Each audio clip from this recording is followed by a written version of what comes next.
Hi, my name is Lenny Gee, Giachello, and welcome to Drumville Studios.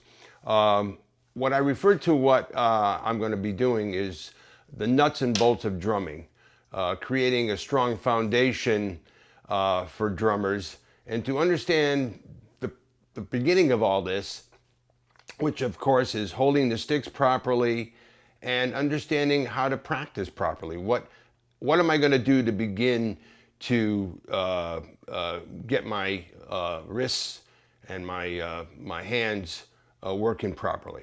So basically, it starts with the grip. So there's two main ways to hold the sticks. The match grip, which is basically holding the sticks exactly the same way.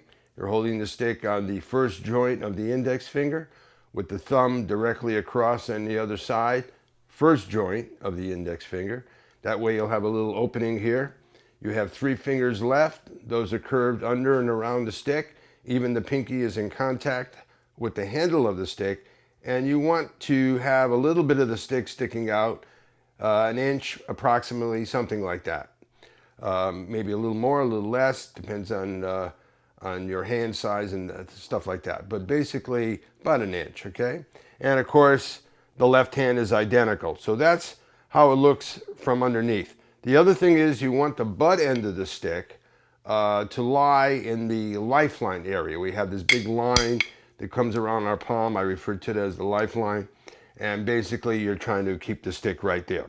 There are other places that the stick goes. It's not like it's only there and never moves anywhere else. Sure, we cradle the stick down here sometimes for certain things and so forth. So there are different placements of the stick. But basically, it's, I think, a good starting point to put it in the lifeline area right there. That way the fingertips are in contact with the handle of the stick. Okay? From there, you say, okay, that looks good there. Let me flip the sticks around and make an A kind of shape.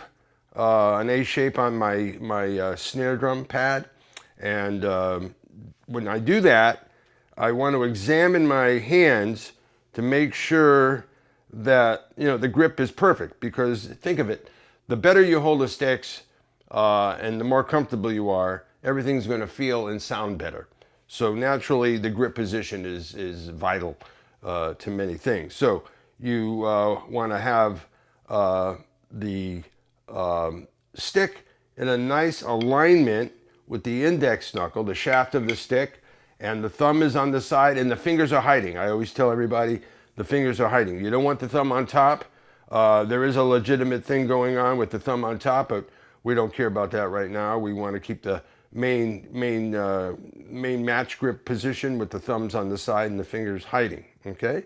And that's how it looks, right? You make the A shape. And what I tell people to do also, new students, beginning students, which I deal with a lot. I have all levels of students that I deal with. But beginning students, you want to go home and make sure that you're holding the sticks correctly every time. So if you put the sticks up in front of your eyes and just make sure you close one of your eyes, and this is sort of like a sight, and here's your shaft of the stick. Put that in a straight line. And, you know, just check it out like that. And then go turn your hands upside down really quick. And there's the stick in the lifeline, just like you began. And then go back to the A-shape position, okay? And then what we're going to do today is something called snap-ups. Basically, it's a calisthenic. This is not the way you're not going to see anybody on TV play like this. This is the way you begin to create a way to stretch the muscles in the wrist and the forearm. You know what I mean? Because approximately 80% or some big percentage revolves around wrist action. So you really want to put all the emphasis on the wrists. So this is a calisthenic, just like an athlete who does things to warm up before he plays his game, whatever sport that may be. They all have a procedure of calisthenics they do to get ready to perform. Well, as drummers, you know, this is a brain and body instrument. And we have to do things to prepare ourselves to limber up and get loose. And I think this is a great way to begin the whole thing. Sure, there's other things to do. Drummers use rudiments. There's 40 rudiments, 26 traditional, 40 rudiments that have been developed through the years, and the drummers must know all of those. And a lot of drummers use rudiments to warm up. That's fine. Some drummers will sit at their drum set and just play anything off the top of their head and warm up that way. Fine. This is not the only way, but I believe that this is a great way to have an agenda, a routine of how to begin my practice session, and also to really put extra emphasis on the wrist and forearm. You're not really using your arm. It's all about the wrist and the forearm. Okay? So one of the great exercises that I learned from a great drummer named Sonny Igo in New Jersey, he introduced me to the Buddy Rich book. And Henry Adler, who had a lot to do with writing the book, basically, I believe, created this snap-up exercise. I call it snap-ups. And it's a great way to begin your routine, and it's a calisthenic. It's a calisthenic. And what you do is after you get your stick position together, and then from there you make your A shape on your pad, okay? And then from there you go straight up at the ceiling. And your forearms are level. You're always going to tap your foot. You must always tap your foot on certain pulses within, let's say, 4/4 time. We're going to deal with 4/4 time. So you're going to tap your foot on 1 for this particular exercise. Later on, we could tap the foot on 1 and 3. We could tap the foot on all 4 beats, which is something that I usually end up doing. But to start off with the Buddy Rich book snap up page, I would say tap the foot only on 1. So it's important also to give a count off, just like a drummer in a band will go, click the right stick on the left stick, or vice versa if he's left-handed, you know what I mean? And he'll count with that and then begin and get everybody prepared to come in. I'm going to use the voice and the right foot to establish the tempo. And you don't want to do this too fast. Basically, what I mean by that is that we don't want to have, one note after another real quick. We want to have some space when you first do this, because you're starting right from day, you're starting fresh. You just woke up or whatever, and you need to get limbered up. So you don't want to rush into it. You don't want to play fast. You want to. You're already going to make fast motion, but let's put some space between each quarter note, and that's what we're dealing with, is quarter notes.